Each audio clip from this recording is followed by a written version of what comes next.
Hello, നമുക്കിന്ന് അങ്കമാലി സ്റ്റൈലിലൊരു മാങ്ങാക്കറി ഉണ്ടാക്കിയാലോ?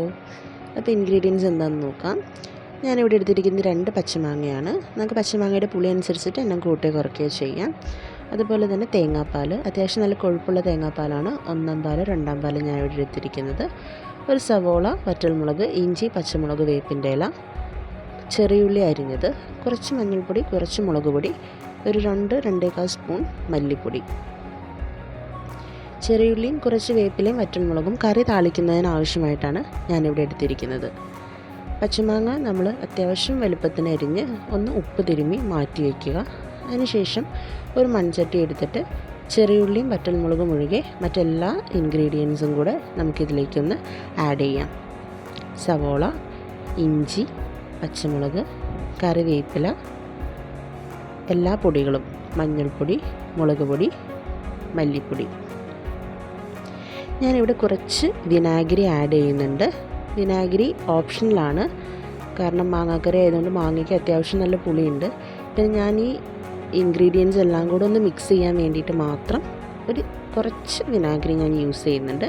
നിങ്ങൾക്ക് അത് ഒഴിവാക്കാവുന്നതാണ്. അതുപോലെ പച്ച വെളിച്ചെണ്ണയും കൂടെ ആഡ് ചെയ്തിട്ട് നന്നായിട്ടൊന്ന് ഞെരടി തിരുമുക. ഇതെല്ലാം നന്നായിട്ടൊന്ന് മിക്സായി വരുമ്പോൾ തന്നെ നമ്മൾ ഉപ്പ് തിരുമ്മി വെച്ചിരിക്കുന്ന മാങ്ങ ഇതിലേക്ക് ആഡ് ചെയ്തിട്ട് അതും കൂടെ ഒന്ന് മിക്സ് ചെയ്യുക.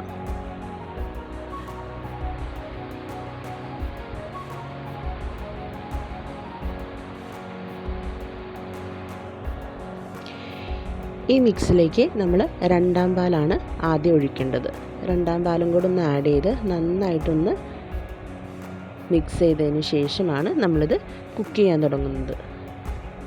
നമുക്ക് എത്രത്തോളം കറിയുടെ ക്വാണ്ടിറ്റി വേണോ അതനുസരിച്ചിട്ട് നമ്മൾ തേങ്ങാപ്പാൽ ആഡ് ചെയ്യുക.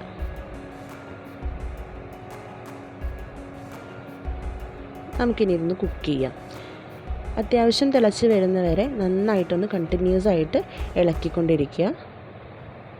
ഒന്ന് തിളച്ച് വരുമ്പോൾ തന്നെ നമ്മളിതിൻ്റെ ടേസ്റ്റ്, ഉപ്പ്, പുളി, എല്ലാ കാര്യങ്ങളും അതിൻ്റെ ഒരു പാകം നോക്കുക. അതിനുശേഷം നമ്മൾ തലപ്പാൽ ഒഴിക്കുക. തലപ്പാൽ ഒഴിച്ചതിന് ശേഷം നമ്മൾ അധികം തിളപ്പിക്കേണ്ട ആവശ്യമില്ല. ഒരു ചെറിയൊരു തിള വരുമ്പോഴത്തേക്കും നമുക്കത് ഓഫ് ചെയ്യാവുന്നതാണ്. ഞാനിവിടെ ഒരു 1/2 ടീസ്പൂൺ പഞ്ചസാര ആഡ് ചെയ്യുന്നുണ്ട്. അത് ജസ്റ്റ് മറ്റെല്ലാ ടേസ്റ്റൊന്ന് എൻഹാൻസ് ചെയ്യാൻ വേണ്ടിയിട്ട് കുറച്ച് ആഡ് ചെയ്യുന്നതാണ്. അത് ഓപ്ഷണലാണ്, നിങ്ങൾക്ക് വേണമെങ്കിൽ മാത്രം ആഡ് ചെയ്താൽ മതി. എന്നിട്ട് നന്നായിട്ടൊന്ന് ഇളക്കി ചെറുതായിട്ടൊന്ന് തിള വരുമ്പോൾ തന്നെ നമ്മളത് ഓഫ് ചെയ്യുക. നമുക്കിനി ഇത് കറി ഒന്ന് താളിക്കാനായിട്ട് ഒരു പാനിൽ കുറച്ച് വെളിച്ചെണ്ണ, ഉള്ളി, വറ്റൽമുളക്, വേപ്പില, ഇത് 3 കൂടെ നന്നായിട്ടൊന്ന് സോട്ട് ചെയ്ത് അത്യാവശ്യം നല്ല ബ്രൗൺ കളറായി മൂത്ത് വരുമ്പോൾ നമുക്കിതൊന്ന് കറിയിലേക്ക് ആഡ് ചെയ്തിട്ട് നമുക്ക് ചൂടോടെ വിളമ്പാം.